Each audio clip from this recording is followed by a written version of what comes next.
Hello everyone, কালকে তো কালী পুজো। আর তোমরা কে কে কালী পুজো করছো আমাকে জানিও। আমিও কালী পুজো করছি। আর আজকে হচ্ছে সঞ্জম।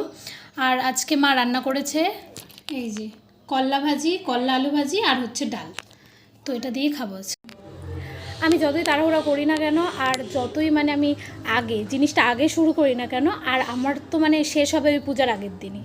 আমি আগেরবার হচ্ছে পূজার দিনই আমি কমপ্লিট করছিলাম সবগুলা। আর এইবার হচ্ছে আমি 3 দিন আগের থেকে শুরু করেও আমি কমপ্লিট করতে পারি নাই।